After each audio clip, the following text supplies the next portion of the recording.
Hey there, this is Bayo Olukotun again with Two Spodes. The one half of the Two Spodes, Jake Williams, will also join us in this episode, along with Patrick Lopez, otherwise known within the industry and to his friends as Pilo. He's been around for a long time. I met him when I was at TransWorld. I also met Jake when I was at TransWorld Motocross. And we just talk about our history together, Pat's interest in moto and how he got started in the industry, his other interests, his RC track that he had in the back of his yard. Get into a whole story about that. Just a wide ranging conversation about racing and all the things we love about motocross. But this is our conversation with Patrick Lopez. There we go. Action. All right. What Pilo just name dropped over here? Who just texted you? Mitch Payton. It's Mitch pretty Payton. awesome. That's great. Where my bag's at? He has every right to ask. He has every right to ask. Do you need to go so you can get back to him, or are you good? I mean, seriously. no, he can wait. He can wait. It's after hours. He's got time. He knows I come through.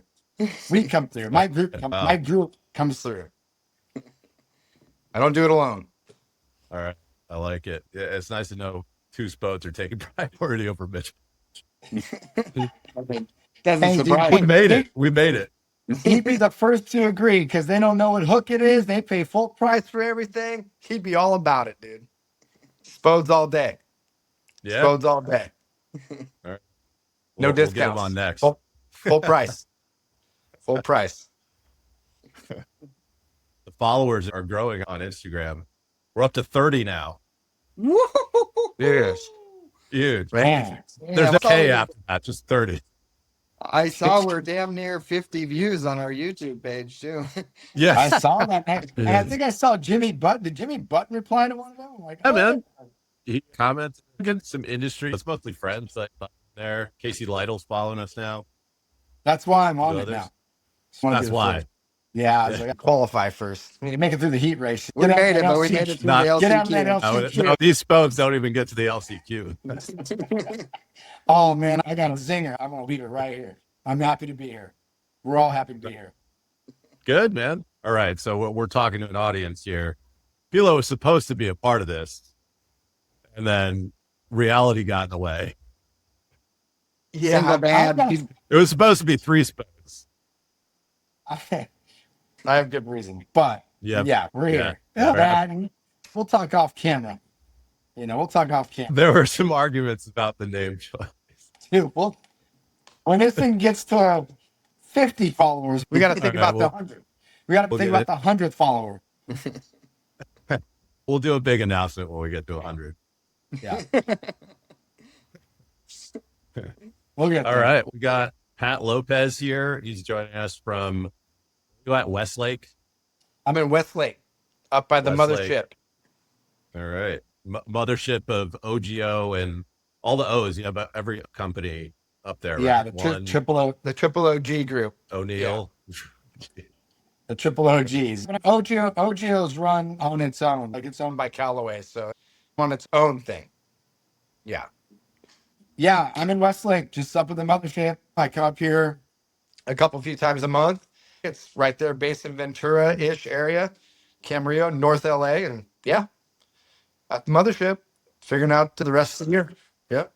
You're the bad guy to the stars right now. You've been many different product things to the stars. Right now, you're the OGIO bad guy to the stars. And you're going up to Westlake once a week, but then you're traveling to the races. How often are you going to the races these days? The cool thing about OGIO is it's a performance product for sure, but it's my performance. It's like almost as if I gave everybody their bars, sprockets, chains, goggles at the beginning of the year in December, and then I never have to talk to them again. So I give all the bags. So yeah, I do all the bags, obviously, the carry-ons, waist packs, but it's more during the year. It's about once a month with sales reps, obviously attached to races is the best way to do it, or vice versa. And then it's more projects, like doing photo shoots on location. In Arlington, I just got back from, so Brad Frace, amazing videographer, amazing editor. Oh, right. Oh, dude, he was the man. He unfortunately had a big crash. was Yeah, he was paralyzed. but he's not. He's permanently. No, I he's thought he like was. a miracle. He's a miracle. Wow. He's Yeah, a he's walking miracle. okay. Kind of Jimmy Button Worse. almost. I'd say a Whoa. little worse off. Wow. But yeah, he was a Uh, top Team Green dude for yeah, then a Honda. long Then time, he right? was Honda Houston, I Oh, think. then Honda.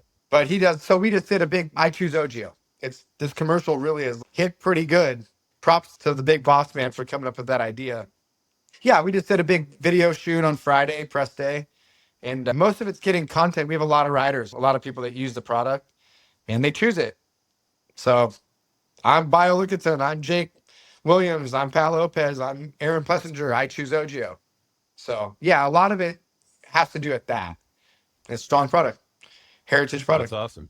That's Yeah. awesome. Hey, center your screen a No, little bit. I can't. There we go. I mean, that's my eye.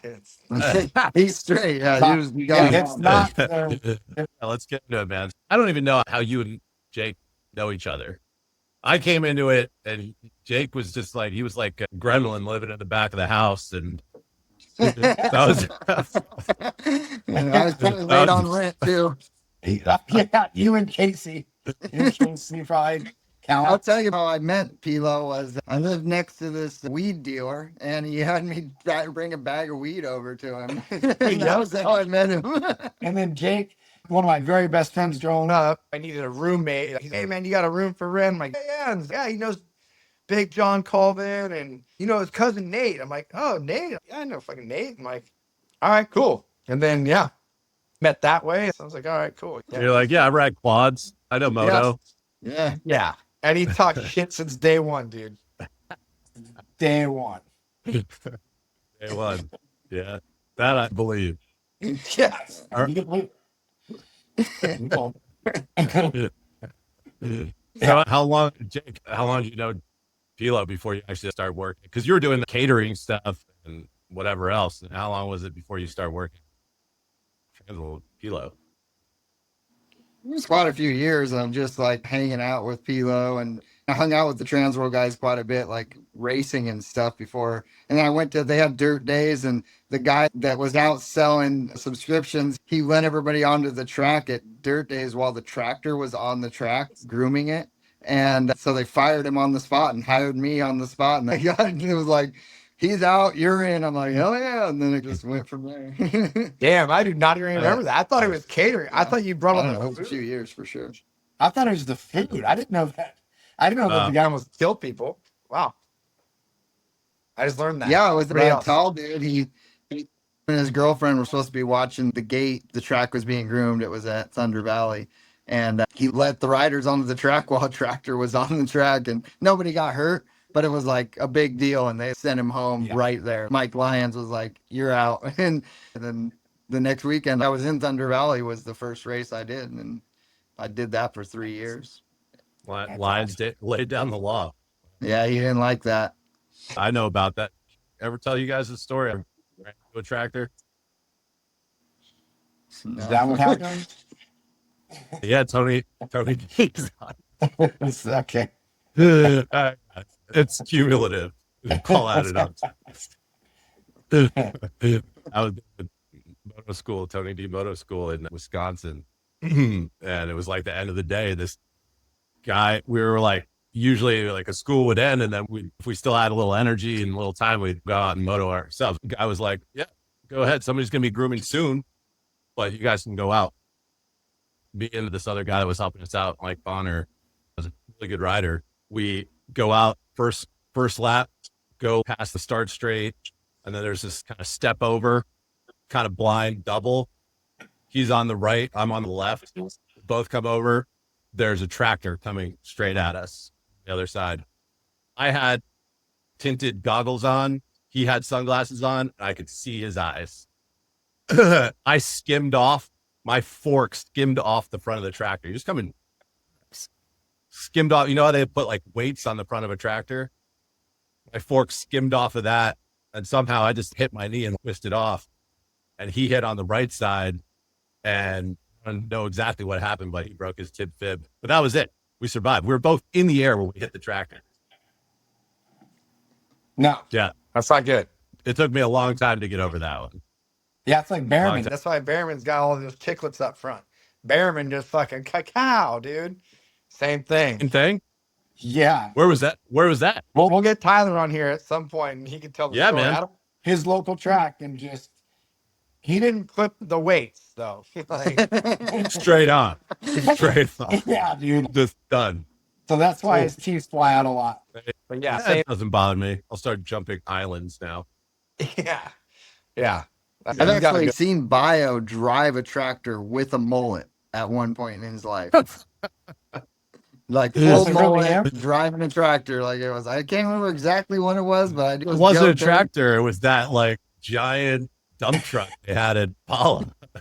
Huge thing. I thought for sure this had to be in Loco X, Alabama stuff, Yeah. dude. No, this is Apollo, man. This is Apollo.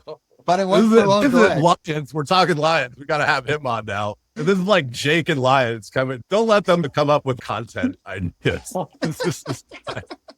Oh, so it was from Loco X. Oh yeah, it was a product review segment. Joe Dirt or something like okay. that. Joe Dirt. It was like we'd invite like God, yeah. average Joes. We'd invite average Joes to come do product reviews.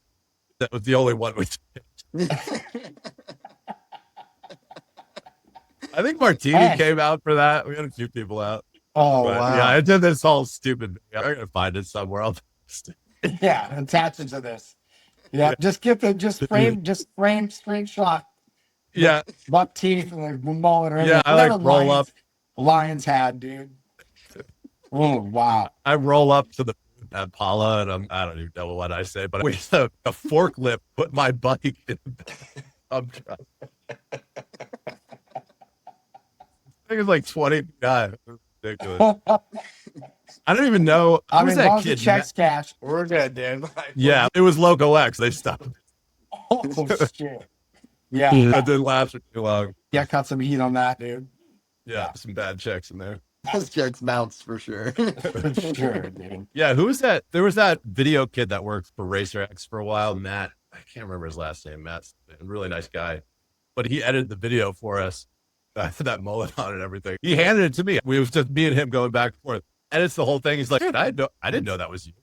I was telling him about it. Man, good makeup artist, dude. Yeah, mullet goes along. That's pretty funny. That's pretty fun. Good work. So yeah, Pilo, let's get, because Jake and I have already done our how did into moto. How did Pat Lopez get into motocross? Damn, like I wanted a go-kart. I wanted to race the Indy 500. Like literally 5, 6, 7, 8, 9. I don't even know how early. I just like loved racing. Never lost a go-kart race in my entire life. Oh man. To be Right, honest in with your you, I think entire you guys life. both could. You guys Yeah. could both speak to that.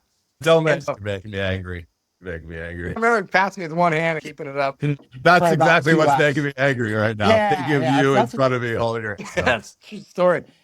But for real, I was always into it. And so, dude, I was like super into RC cars, like raced them and stuff like that. And was like into BMX. So I'd always like BMX, and I was too small to like race well. So I get like out pedaled before the end. So I just started going to the BMX track, Orange Y, Colt Canyon in Southern California. And I just do practice and do the jumps I liked and go home. And when I moved to Huntington Beach, like my best friend at the time, they rode motorcycles. He had a 88 or 89 CR 125.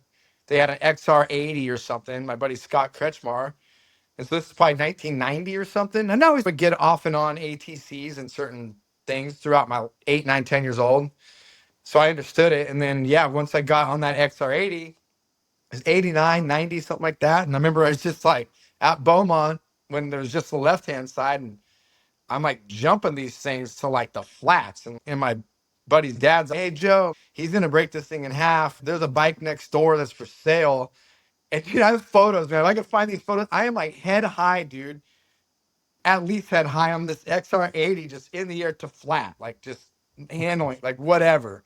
And bought this CR80 in 1986 for $750 and right by my house. And now it's it. My buddy Jay Rabjohn he ended up moving to Huntington. He does all the carbon fiber for Factory Honda and all that. And he was gnarly. He was like Ryan Dudek from Honda, who's now the Honda guy, who's a badass dude. Like that's who he kind of looked up to. And Jay was gnarly. So he made us go to tracks.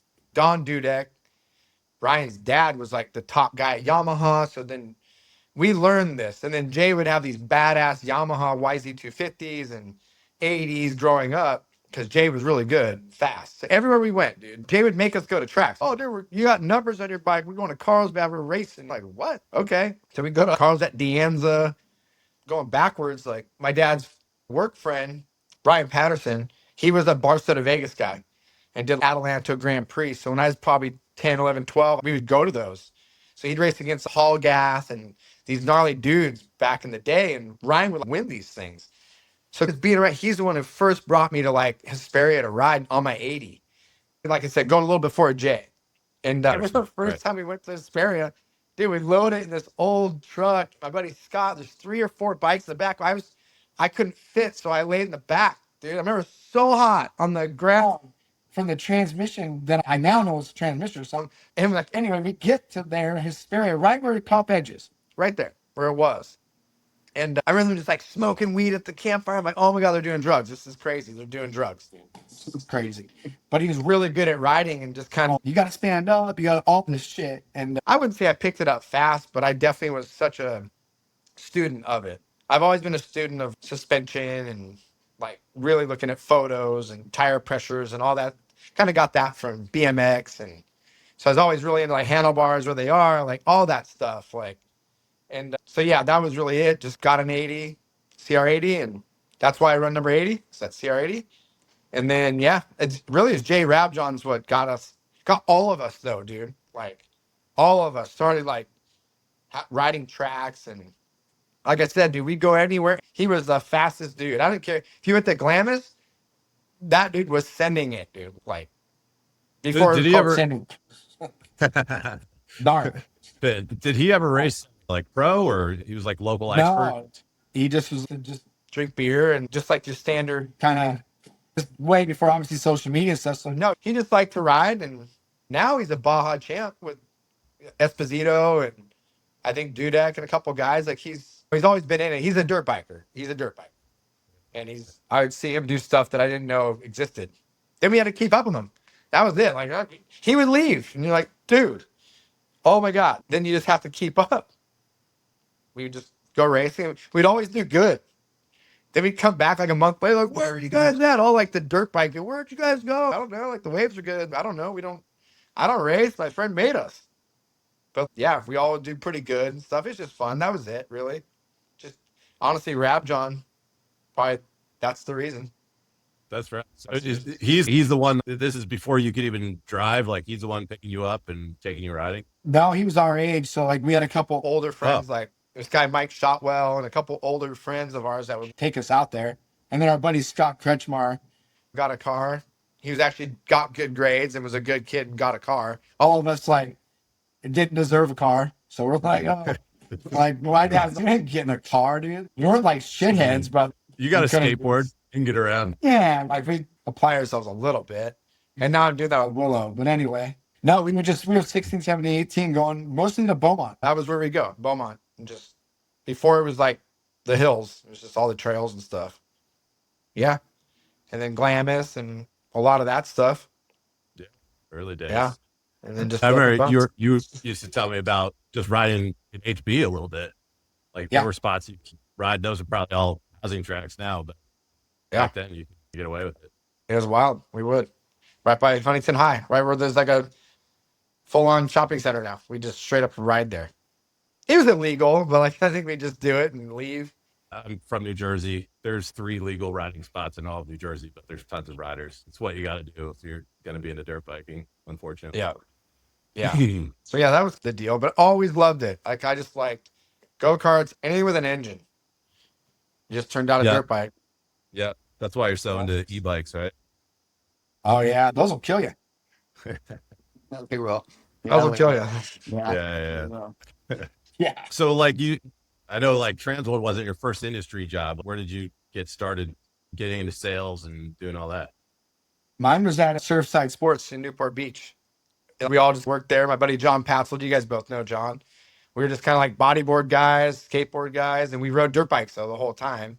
And so, yeah, we all just worked there. And then gosh, it's funny over time. Like I think Matt Chapman from Etnies would come in, but we were all like the same type people. But they were the first ones. Like Chapman got a sort of at Etnies, but then moto, and then all the Volcom guys got into moto, and we all got into it on the side, not really realizing we all were into it. And then over time, you're like, wait, you ride what? And then obviously they're pretty high up in Volcom and stuff. So yeah, just that was my first time realizing moto was like I was in the surf skate snow industry from 94 to 2005, basically. Being a buyer at the shop, team manager at a skateboard company, World Industries, and then having a pretty big eye injury at the time. And then that kind of got me back into riding is when I finally went to TransWorld. I knew a bunch of skate people and at the magazine and stuff like that. And I raced VedX with Don and all those guys. My friend Phil Urkov was like doing all the Quicksilver stuff. And if you look at like Ernesto Fonseca, Cooper Webb when he was like 10, Grant Langston when he won his championship in 2007 or 8, if you look at his helmet, there's a Quicksilver sticker. And so that was like our buddy Phil crossed over, and then we all kind of just were racing a lot. And then I knew Don just from doing that. And then when I applied at TransWorld, it was Todd Toth and Brad McDonald who founded Vital. Those were like, I interviewed. It was the first time I really wanted to interview him. I'm interviewing for this one, dude. I want to do this. Not knowing what advertising sales even consisted of. But it was part of TransWorld. It was like my DNA. That was my first moto job. The only person I knew, Dano Legere, was at Cycle News and DVS. So I was like, man, I want to make a change. After 10 years in the other industry, moto to me was like the real community because I met more of my surf and skate heroes on dirt bikes. It was wild.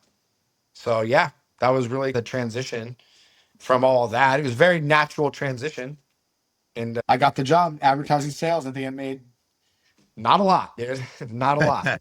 I think I'm about for it. You know, I love that though, because I'm not from SoCal and plenty of moto fans that are not from that area, but it's Southern California. It's just like it is for the movie industry. It's the same for the moto industry. It's not that it's easy at all to end up in the position that you're in. You've worked your butt off to get to where you are, but it's in your environment. All of your friends and people that you're hanging out with, they're all involved with it casually, passionately, and it's something that is much more attainable in a way. Like it seems a much more realistic job prospect if you're there. If you want to be into moto, you can definitely very much get into moto there. Whereas if you live in Topeka, good luck. Maybe you can work at a store and that's about it. Yep. Yeah. Obviously back then there was no like generation before that. Every rep or sales rep that we knew and people in moto, because I was at a surf skate snow shop, a big one, didn't know it was the big one. But if you talk to any of those like people that were in moto then, that was the first rep ever for Fox. That was the first rep ever for Dunlop. There was nobody who wasn't like, I wanted to be an insurance agent like my dad. I wasn't like, I'm like, oh, I want to be like Pat Lopez, who's doing a brand. I didn't know that even existed. So it was really a very much pioneer time. No one was like, we're pioneering. Like no one knew at the time. Yeah, I think for us on the coast, we always would joke, we're born with a skateboard and a surfboard in our hands, but moto, we couldn't. So we were actually leaving paradise, the ocean, beach life to go riding. And no offense, the armpit, dude, and SoCal, man. Like Glen Helen, dude. Like what? Like it's rough out there, dude. I tell all these riders, manage athletes, I manage moto people, and I try. Everyone hates California. All these moto guys, oh, I hate California. I hate the traffic. I'm like, dude, you're really not in California, bro. You're in like Corona, dude. Like you're in Murrieta, dude. Like, if you just go like 45, I understand why you hate it. Yeah, like, dude, either go to the mountains or go to the beach because you're like right in the middle, dude. I get it. Like, it is good to be close to that and everything for sure. But yeah, it's where it can be done like that. There's still space out there to ride, and that's where a lot of industry started. Pro circuit is at the entrance to all of that. Yeah. It really is when you're on the, what is that, 91? But yeah, it's the necessary evil of being into moto in SoCal. Yeah. But I think that's so cool about what you're saying. You're like everybody, there was the first reps of all these different companies. Yeah. It was this innocence, just like FMX all started also because of the same reason with a lot of the same people. It was just, they were just doing what they really like to do. And it just happened to resonate with a broader audience that they didn't even realize they maybe even had. All those videos started coming out. I'm sure you probably were involved with a lot of that stuff when you're at World Industries repping there. But it was like such a heyday of the growth of action sports.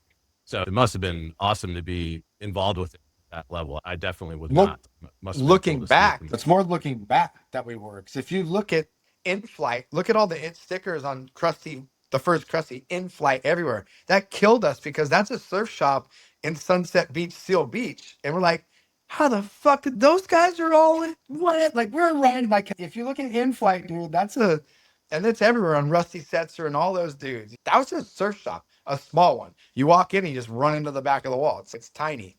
But I look back at that too, though, like Ricky Johnson, those guys, the El Cajon Zone, dude, like all those. I go rent from Video Olympics, all these videos. I know those spots, Palm Avenue and all that, they were really doing the same thing. Saddleback, all that stuff. A $700 dirt bike, dude. And you could go be a guy. If you think about it, all those dudes, and even back in the 90s, they were all riding Railroad Canyon. They weren't like box fans were pulling up to Railroad Canyon, Cottonwood. Like they were pulling up the side of Bear Creek and in Wildemar, all there. Yeah, you'd see Jerry Dossel and you'd see Casey Johnson and all these dudes like training, dude. Like it's crazy to look back. For But those who don't know, where are you talking about? Because I know some of those spots, but like what this is all right now, this is all off the 15 freeway, the 91 15 towards San Diego, like all that kind of area. But yeah, so it was just again, yeah, FMX for sure. I think FMX today, and I could speak on this as a pure fact. So on one hand, I could tell these moto guys or say, hey man, you're not really in Southern California. You're in Murrieta to ride Paula, to be a little closer to the tracks. Patrick Evans, obviously, I think people know who he is now. He was living in Huntington. This is before he really started cracking those whips. And he was like, man, I need to be closer. I need to be closer to the zone. And I think for what they do, like riding the hills and being able to ride twitches and mattos, lean goggles now, militia compound. I think those compounds for them, I think for what they do, far outweighs being out that way because they could ride all day. They don't need to have a groomed track. It doesn't close. You saw Cincerillo and a couple guys riding twitches recently. That's pretty cool, dude. Yeah. And I think was watching Patrick leave Huntington and go to the spot and be able to do 2 or 3 sessions at 9, 1, and 4, or whatever he wants to do. I think to me, like that really showcases that it's the North Shore. I don't think keeping it alive, but let's be honest, we don't have Star West, we don't have Milestone, there's a lot missing out there these days. But Matto and Twitch and like those spots are still out there for the free ride guys. Yeah, no, I think they are keeping it alive. Imagine if today somebody suddenly decided, hey, we're going to move to Southern California. There's no moto there. And we're going to put all these little private ride spots in the middle of these neighborhoods. They're in the middle of neighborhoods almost, but it's because they were really the first people there. A lot of the first houses and ride spots there, they're able to keep it going. And it's like a part of the community. Murrieta and Temecula, that is one of the industries there is the freestyle guys. And yeah, they are keeping it alive. And Evans, I think he's getting robbed by not being allowed to enter into X Games and whatnot. Hopefully that changes. But he's definitely somebody that's keeping it fresh. I think those rules need to change. But incredible. I think he is that kind of next generation of that mentality of knowing that you have something, but not yet exactly knowing how to capitalize on it, but just showcasing it, and then it will come from there. Deegan did the same thing. All those guys, which they all did the same. Yeah, but it's certainly, I think, on that free ride side. Obviously, Twitch is going to let everybody ride a spot. It's not like you just move out there and be able to ride it. But if you look now, there's all these spots in Beaumont, like Kalana Humphrey bought some land in Beaumont and has a zone. And then there's another zone right now going on in Beaumont where it's a moto track, free ride track. And yeah, there's becoming these little zones. And I think for those types of people that are very impressive to watch, they have the skills. There's no question. Anybody can look at that and go, that whip was nasty. And you can't just do that if you don't know what you're doing. But I think that you and I, all 3 of us could move inland, become a motocross star. And you could go to Race REM, you could go to Glen Helen, and you could go to Paula. But that's where we'd have to go and then get on the track with Lux Turner and everybody else and give it a go. I think what Jeremy Stenberg and those guys are doing, and again, seeing the rise of Patrick and just that vibe, that's the moto vibe. You know, stoked to get when Vicky did a 75-foot backflip. Golden just did a big one, a month or two ago.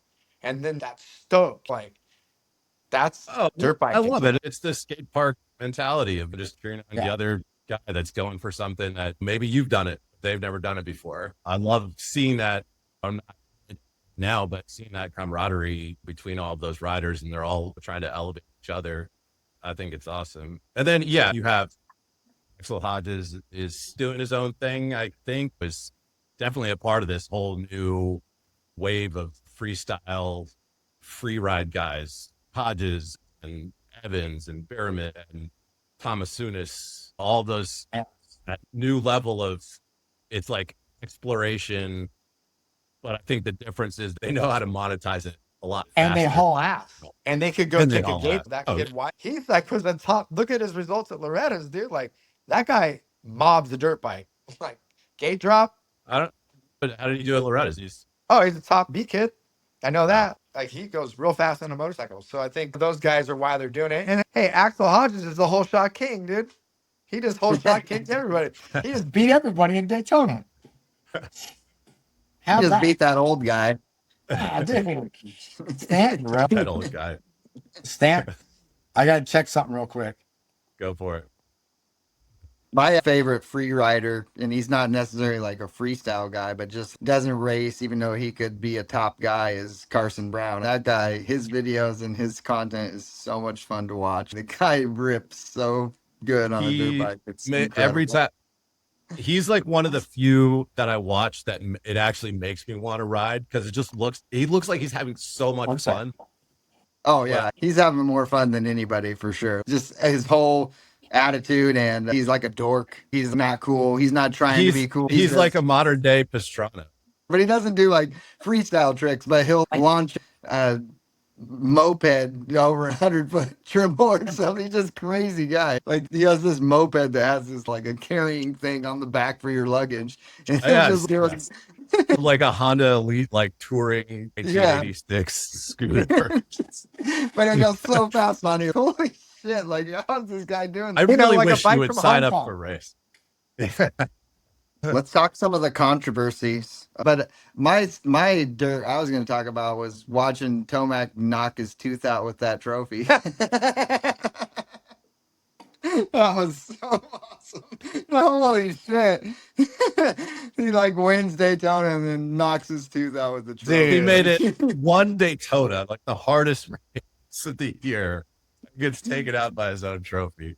And dude, the dentist sucks, dude. So that's like, bro, break a finger before you have to break a tooth, yeah, dude. for sure. To me, that's just one of those things where it's just like, come on, put some money. This is supposed to be one of the top sports. This is supposed to be like the top motorcycle sport in the United States. And you can't make a trophy. He pulled hard. Did they glue the base to the thing? Because it was like, dude, he was tugging for a second and a half. And I'm like, wait a minute, I want to check the bottom. My God. I don't even, at that point, I don't even think it was the triple. I was like, lean it over, try to make sure. What was the base doing, dude? They had a 300-pound marble base. Hey, can you imagine trying to lift that after doing that race, after going through all that? I couldn't even hold my own arms up. Bro, have you shook that kid's hand before? Him or his dad? He's fine. Been a while. He's fine. It's like a catcher's mitt. It's like a catcher's mitt. You're like, whoa, dude. Another fun thing that happened was when Roxon was going through the crowd and he was pouring champagne. Somebody like pissed him off. He's funny when it comes like people pissing him off, and he's just, fuck you. He's right there. Faked him, dude. He's dude, that's because that's I was thinking on of that. I think moto is so accessible compared to other professional sports, right? Like most NBA, any large sport, they have like bodyguards that got their crew and everything. It does at the podium, wherever. Like you can't get face to face with those guys unless it's like this very organized thing. And moto, you can get right there, still at the motocross. If you go to a motocross race, supercross race, you'll see Ken Roxon walking around, Eli Tomac walking around. Usually they're trying to keep a low profile, but no body cards.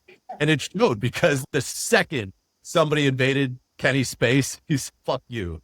Yeah, it tells you about. They're like cowboys, dude. Like they're cowboys. Like they're gnarly. Yeah. Like they're not normal. So it's like they don't need them. They don't need a bodyguard. Like they know what to do if something gets weird. That's just the proof. No, yeah, don't mess with it. It's true. I They're ain't Cowboys. wrestling Carson Brown. It's just like your everyday kid. I ain't wrestling that guy. He ain't normal.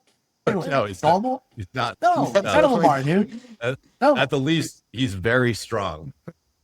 Yes, dude. He might not look like it, but he is very strong. You're all He froze frozen, up on us Pilo. there. And a really funny looking face too. Yeah, He's I think frozen. this might be a, yeah, might have to screenshot this one. That I'll do it. My favorite part that made me smile the most, which is probably cheesy, but as a dad, it was rad that Tomac was doing his burnout. And there's this kid, I'd say he was like 6 years old, and Tomac gave him his goggles, and the kid was so pumped. A lot of times when they do that, somebody snags them out of their hands, but this kid was able to get them, and you could just tell that kid was like got the memory that he will never forget. But he was ready for incredible. somebody to grab it from him. Oh yeah, he was. It was cool. I just put a big old smile on my face. It just makes me think of my kids. They would just be so pumped. Just to be that close to Tomac doing a burnout. And then he has all these people. He thought about throwing the goggles. Like he cocked back like he was going to throw them. He did. And then he ended up just handing them to that kid, which was just so cool. I thought that was awesome. He like very intentionally did him, like Yeah. just after he stopped doing a burnout. That was pretty rad. That kid will remember that forever. Here we go.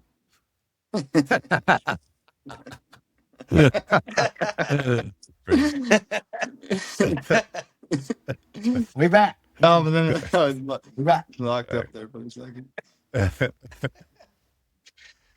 Yeah, yeah, Good? he's good. Yeah, yeah, all- it's nice and. I got, like, personal there for a emotional? minute. Yeah, yeah, it's good, good.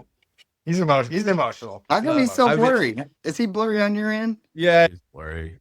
Pilo. I'll come. I don't know. We don't need to see him that well, anyways. Oh, now you did too much. There we go. What's your take on Daytona overall and the season and Daytona? Man, I feel so bad getting hurt like that. This summer. The thumb? Yeah, it's a thumb. It checked out. I know that. I went back. I'm not like close to them, like to him. I'm good buddies with his Dan Truman. So last, I think, few months, talked to him a little bit more, but man, fast like that. That was a bummer. Getting hurt. It sounds like it's get it looked at, and That's too bad. Yeah. Yeah. He was showing good speed for it. Hopefully he's healthy by outdoors because hopefully he can keep that going. Because he had a bunch of fastest qualifier times and pole positions in outdoors last year. I think he's finally starting to get the hang of it. Yeah, he's super talented. I tried to do Loretta's a few years ago in 24, and he was at that qualifier at Mount Morris, and by far the fastest there, period. yeah, Right before he turned pro. yeah. And he has so much talent. And that he was 15 then, and now he's 7. I think that's watching him on the bike. Like that dude should be in the 450 class. Like he's aged out. He takes his helmet off. His little baby face. Don't remember, rather, just that. I mean, Cole Davies, dude. Like he beat Cole Davies in the SMX in the combine stuff or whatever the future stuff. Speeds all. But your question was what stands out. Obviously, Cole Davies is just.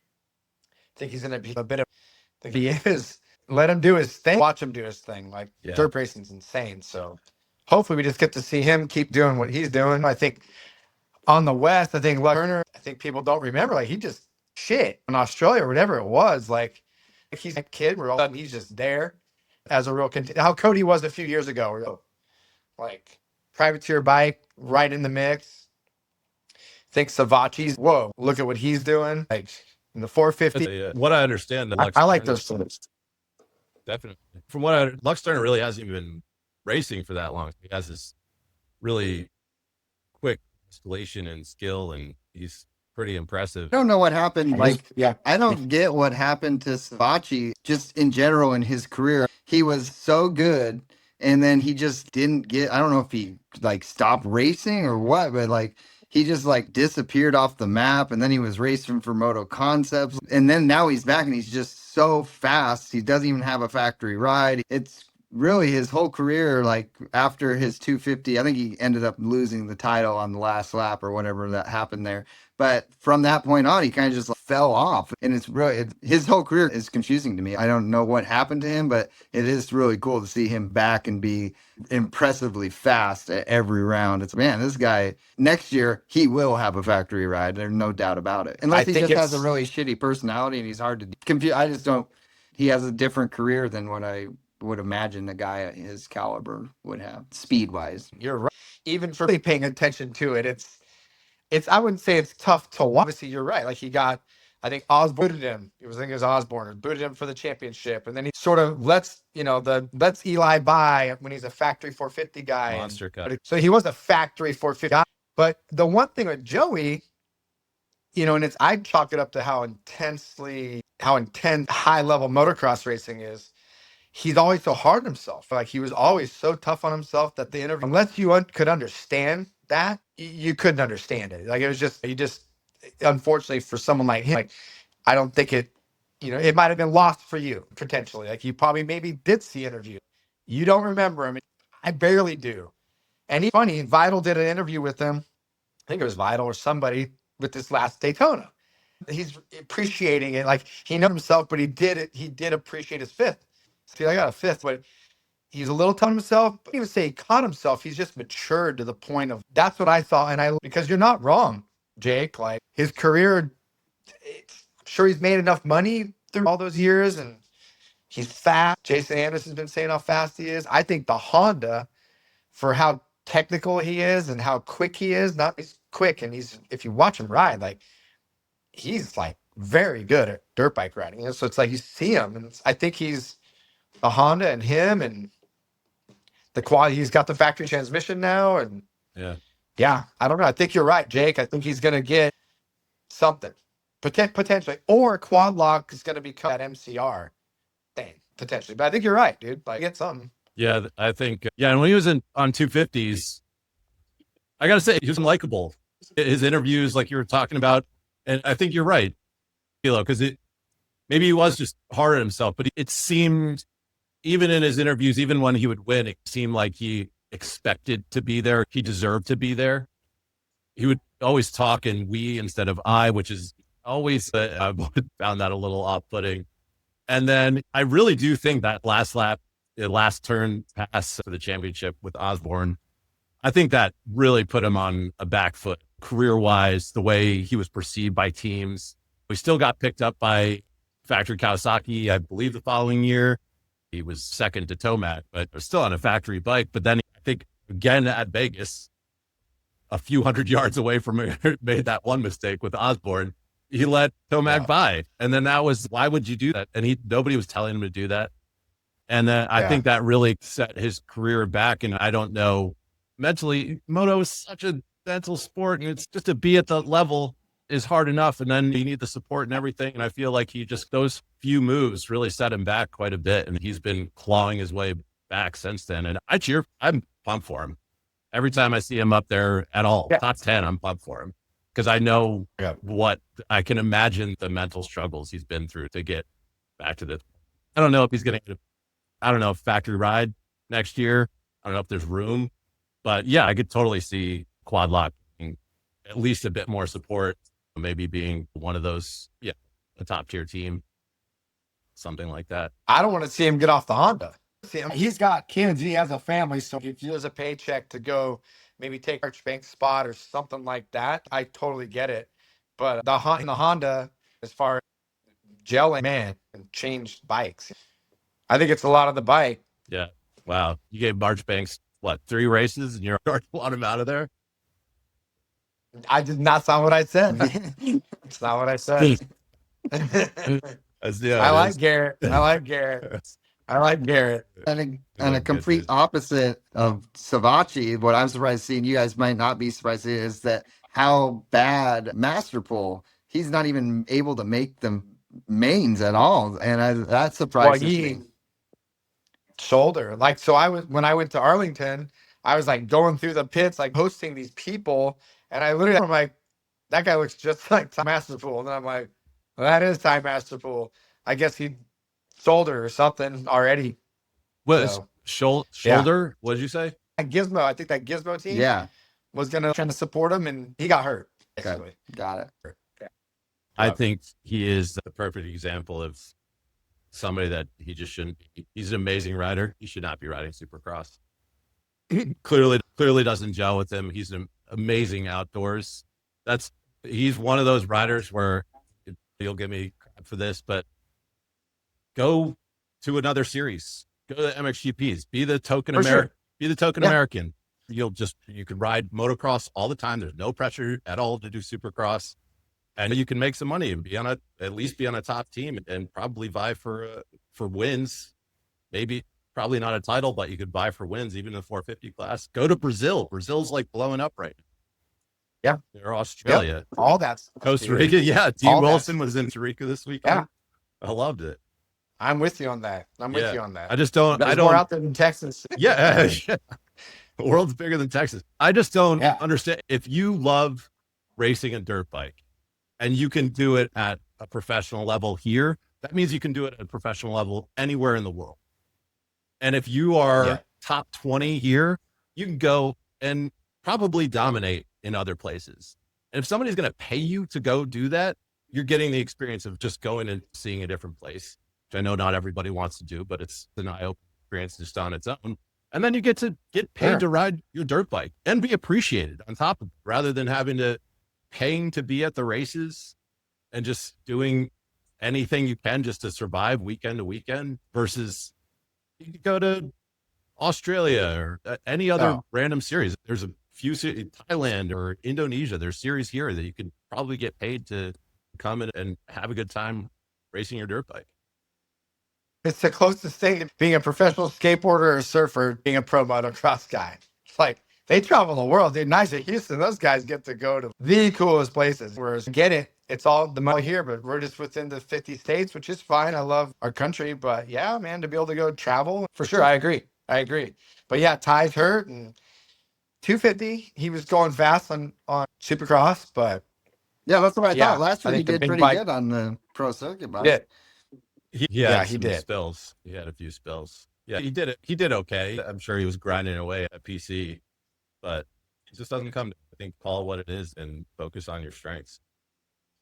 About traveling and making money, I think that the person, and you mentioned him, but the person who's doing it right now and just it looks like he's having so much fun, but he's also probably raking in just mad amounts of money, is Dean Wilson. He is just winning all these little series and just he's the most likable guy. But here he's he's barely cracking the top 10.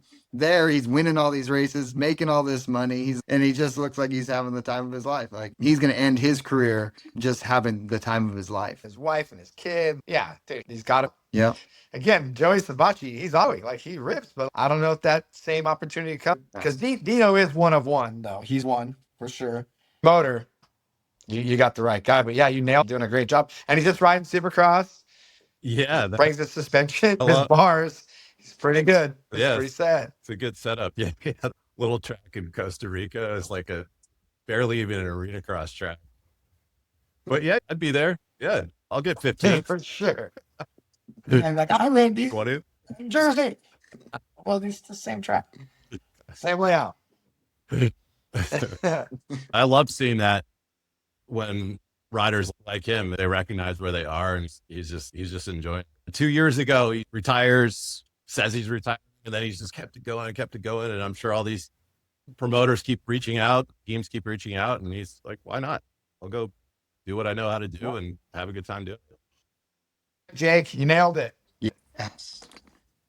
I actually saw Dean Wilson win TransWorld, I believe it was called Dirt Days at the time, at Milestone. And he was going so fast. It was so awesome to watch, like a guy like him on a local track. He was young. Full-blown tabletops, wheeling up the face of him, like literally like a BMX bike. It was crazy. Like, insane. Yeah, it was crazy. Yeah, my buddy Robert Craven, it's a funny story, dude. So like, I had just got back from Loretta's. I worked at TransWorld. We're doing Slam Fest. I think like what? It just ends. Like it's like how Fury was. We need to have something at the end for people to be stoked on. So we created that race, and he gave her. And I just got back from Loretta's. Brian Kalma, who was Winner's mechanic at the time, dude, they were renting a house down the street from me, which is so random. Jake, I think you remember that. That's when they lived down the street from us, around the corner. And Robert Craven was his mechanic for Bobby Hewitt's team. It was for not Attack Suzuki. It was whatever. Bayo, you probably remember. Something Kawasaki. Oh, The is this the mechanic, Canada? Hewitt, Bobby Hewitt, and they Like Scott his Gear Cowie and all team. that? I remember that. I think so. And I was telling Don, and we all know how the hell Dean Wilson is. I'm like, dude, well, you should, because the guy is pretty nice. And anyway, Craven, we get him into that thing. I'm like, he wins it. It's like, there's skull candy. Like, the time is just like so on point. Gets the cover. And it was that the year that him and Blake Baggett, that race, and I learned this way later, that Mitch was like, whoever wins this, it gets the ride. And it was Blake Baggett and him at Milestone. And he beat him. He got the ride. And I learned that later. Like, it was crazy. What? I'm like, we just wanted to finish with something cool, like a cover, and get Don to buy into it, because Don just loves it, dude. And you could absolutely want to strangle him sometimes too. You know, like, dude, good call, Jake. Yeah, that was the time. That was it. Yeah. That was I think that was 09. Because I think was it 09? Because I think Baggett he turned pro at Bloods Creek that year and actually wasn't even that impressive. And Dino was just coming out of amateurs. Whoever won it, that was the deal. Whoever won it got the factory ride. Whoever got the beat between those, beat each other. Yeah, that's right. Yeah, because that first year was on that Suzuki the Suzuki team, on Hewitt's team, right? I believe Hewitt had the Hewitt team was a Cowie team. I think switched to Suzuki. Yeah, no, you're right. It was a Canada team. It was like a Canadian. No, it was team, like transitioning over. Canada. Canada. Yeah, I'm sorry. Yeah, Canada. But no, that's when Dino was racing Canadian shit though. Oh yes. Remember he was like, yeah, but that was cool. That was cool. That was crazy. And then those dudes literally living down the street. Like, just put this kid in. Wow. Speaking of the street, and I was thinking about the backyard, the RC track backyard, RC track to the stars. Lopez ran, dude. Jake, I bro, built a lot of that track. I'm training, dude. I trained so hard. Yeah, I'm lonely, but I trained so hard. He come back here, dude. Look, because that's when he was like racing all the time, or like starting to. I trained. I'm like, what the hell are you talking about? I'm like, whoa, and just like chopped up the backyard. Dude. A lot of dirt to move, man. And dude, yeah. That track was crazy. That's when Barsha's mom, dude. That's when he just moved to California for Factory Connection, I think, back then. His mom would drop him off. Remember the door knocked a couple of times? And we're like, dude, Justin Barsha's like, your door. And he would build stuff with Jake, dude. And where he would build stuff. Like, straight up. He'd show up with a car, like, ready to work. Yeah. Yeah. Our Team Associate. We got him on Team Associate. Yeah. Yeah, one time, you want to hear a fucking story? Weren't you like a big driving force behind getting our association between moto and RC? Like, it was starting to go, and then the advertisers and stuff started. You started getting those Team Associated guys. It's pretty funny, dude, because the answer is yes, dude. Yeah, straight up, because we had OCC, and then here's the story. It's like I started meeting the Team Associated guys there, and then Cliff Lett, who's the president of Team Associated, was Ricky Johnson's mechanic. So Cliff Lett came from moto. And then the top nitro guy, nitro's gas powered, was Richard something. And he raced with Brian Deegan. And Brian Deegan, like, the OGs know who those guys are. Like, oh yeah, we know those guys are. So that was like a bigger connection. And then they were wanting to get into moto, and then ads with it. And then Barsha, Wyndham, Tomac, all these guys' cars with Dano. Dano's driving for us too, for sure. He's terrible at driving them, but yeah, he's driving for us, getting us going. But here's a funny story, dude. So Tomac's on KTM. I'm doing this like photo shoot at the team shoot, and Tomac's through KTM. Now he's an OGIO guy now, right? So I'm like, oh man, you remember those days like when I was dating Lotus and Troy Lee? Like, you were probably 10, 11 years old, and we were handing you gear, and you're up in your bunk bed with your mom and dad. And he's like, yeah. This is like 3 months ago. He's like, yeah, I remember that. He's like, but I remember driving RC cars with you. And I'm like, what? And he's like, yeah, dude, we remember, like, I'd go to OCRC, and like you and Dano, we'd all drive RC cars together. I remember it, but I kind of didn't, remember him as much, but he totally did. I'm like, whoa, like, yeah. I'm like, for sure, dude. I'm like, remember I had a track? He's like, yeah, I never drove it though, but Justin talked about it. I'm like, that is funny, dude. That you bring it up and that shit came up like with, the badass dude It's awesome. literally 3 months ago. It's It's awesome. funny you say that, dude. Yeah. How it all works, But hey, Jake built it. Jake built it though, dude.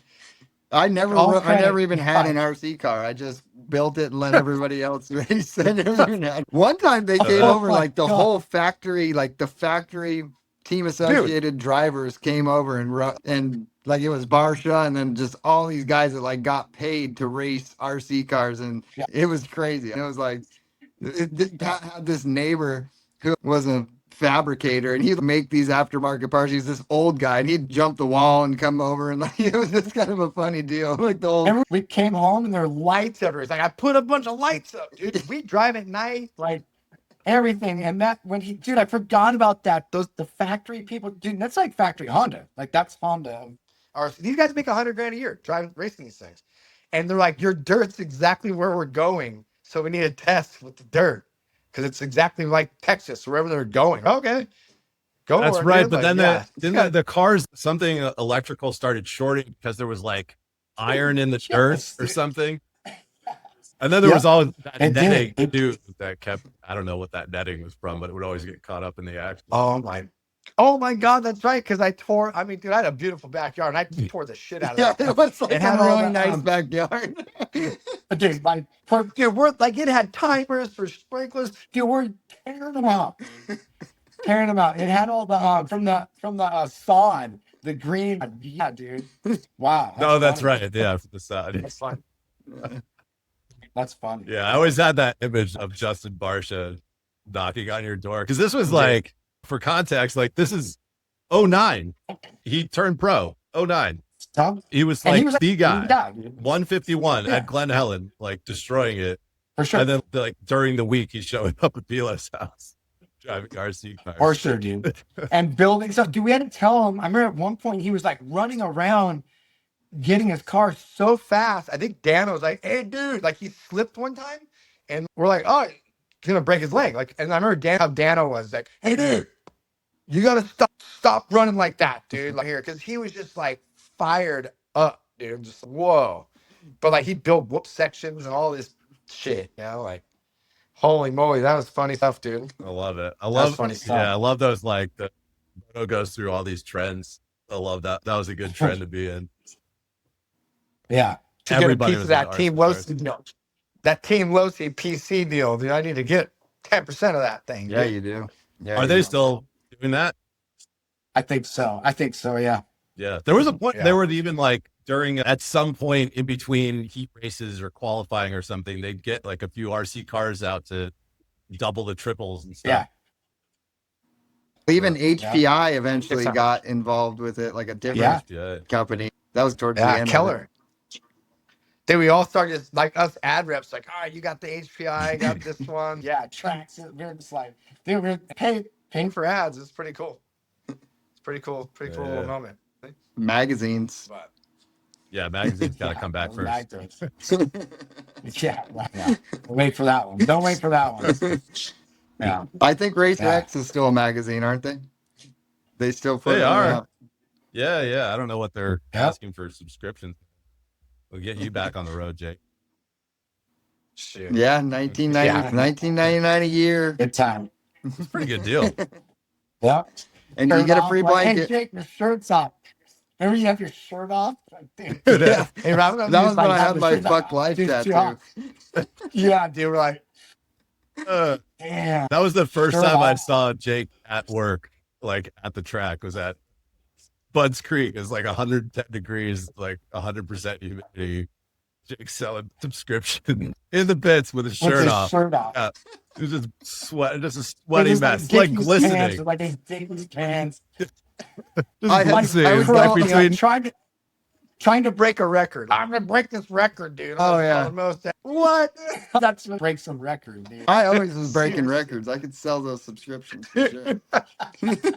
That was amazing. John Ayers, John Ayers hated everyone, and dude, like He it's a did. Racer X kind of guy, and then TransWorld canopies getting driven. And I remember you like, dude, people were asking me like, how did you get your canopy driven over there? Like, I don't know, man. Like you and John Ayers are just like tight, dude.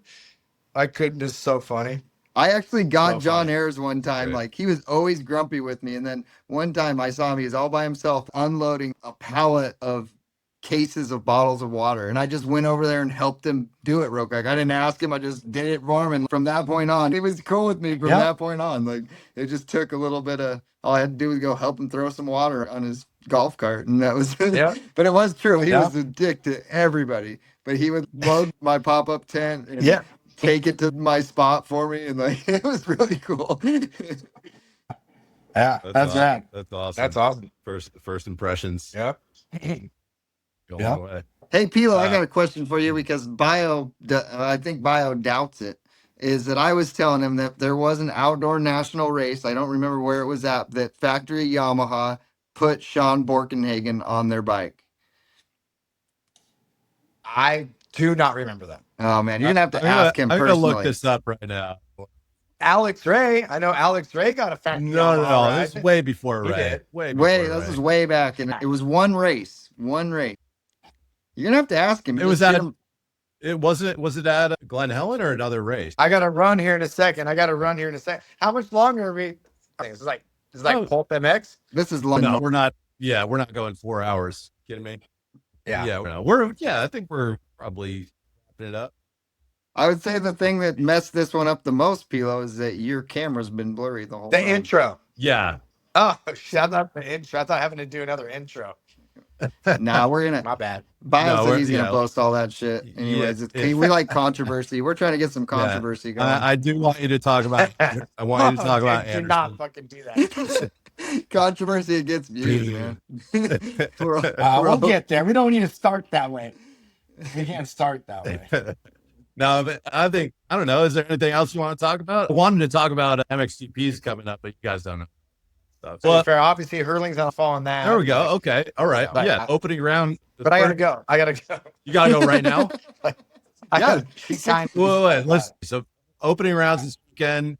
You got Hurlings on a new team. Tim Geiser on a new team. Kai DeWolf. You guys know Yeah. who that is.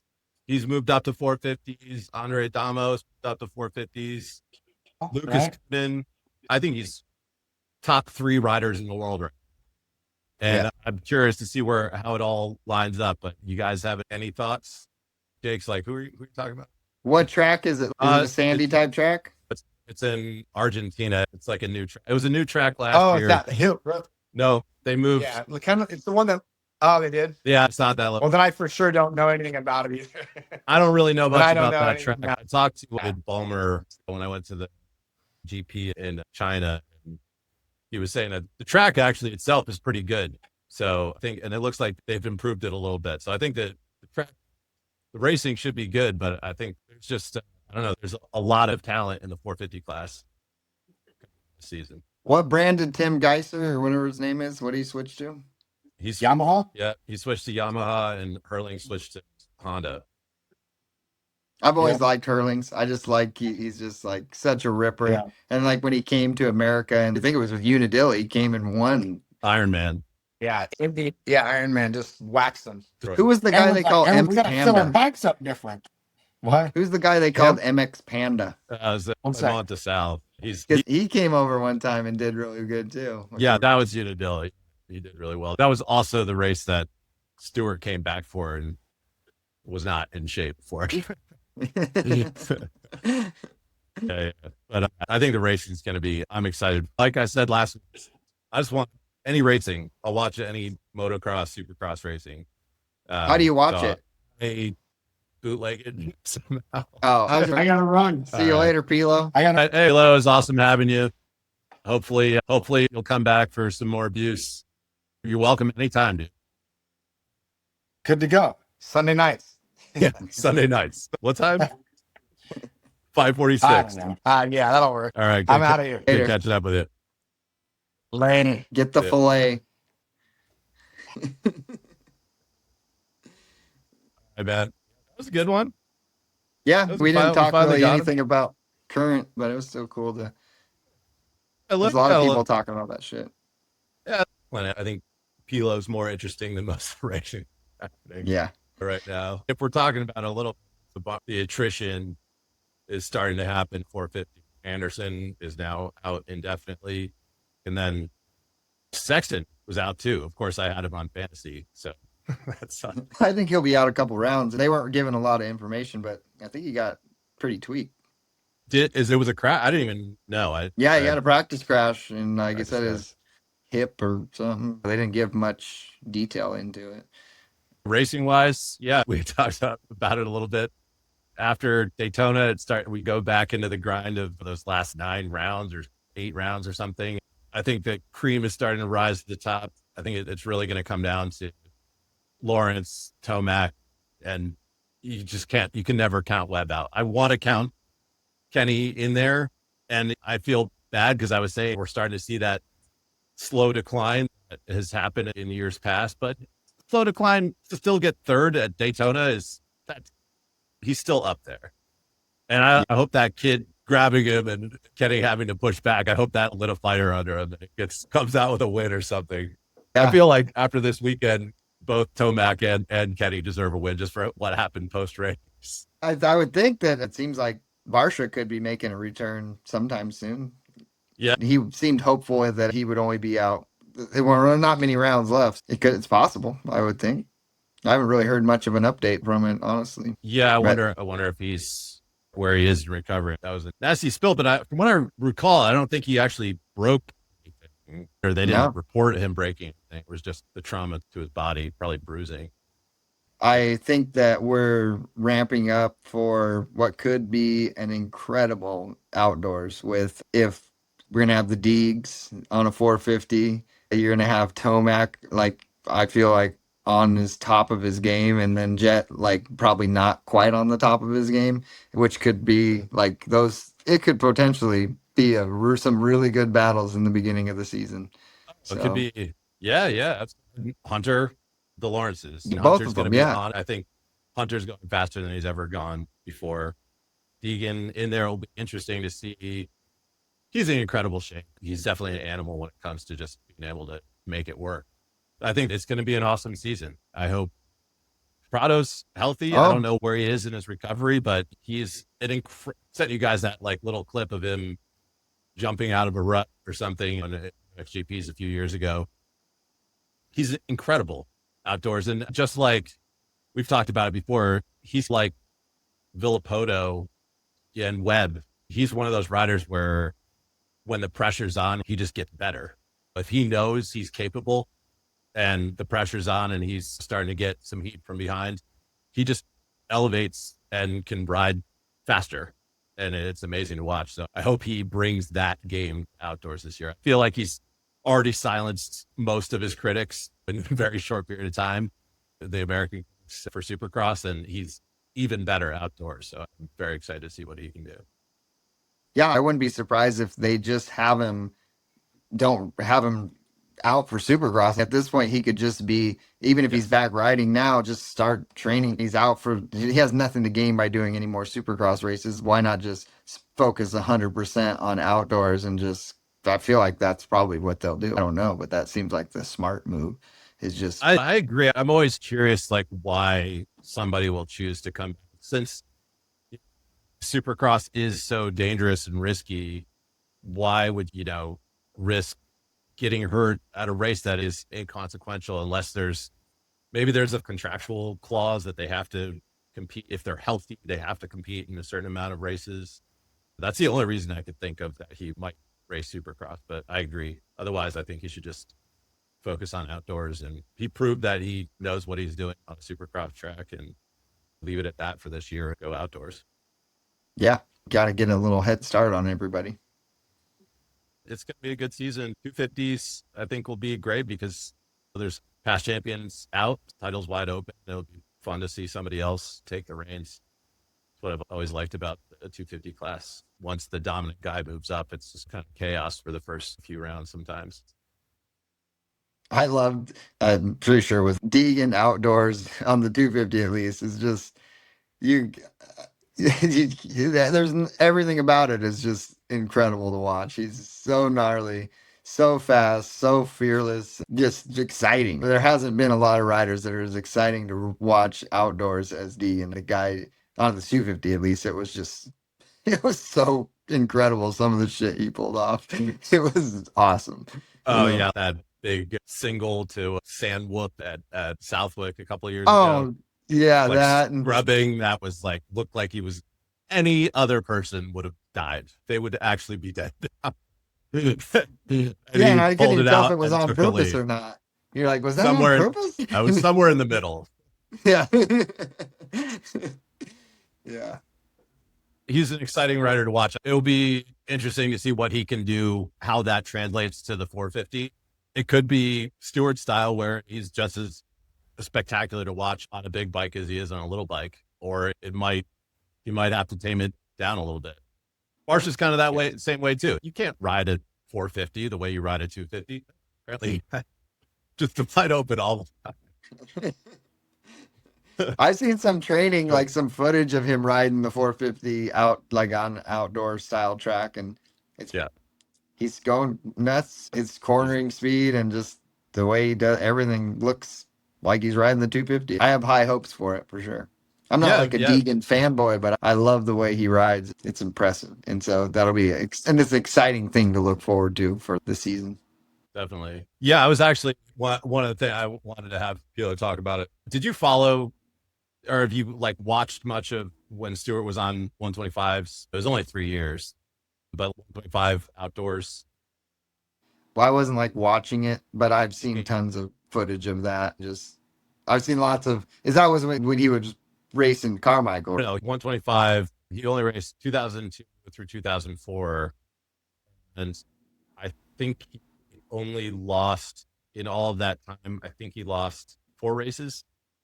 Oh wow! In 3 seasons, he was injured at the beginning of 03, the outdoor season. I think he entered 4 races late, but he won Bud's Creek 2003 until Red Bud a year, like 13 or 14 months later, to Red Bud the following year.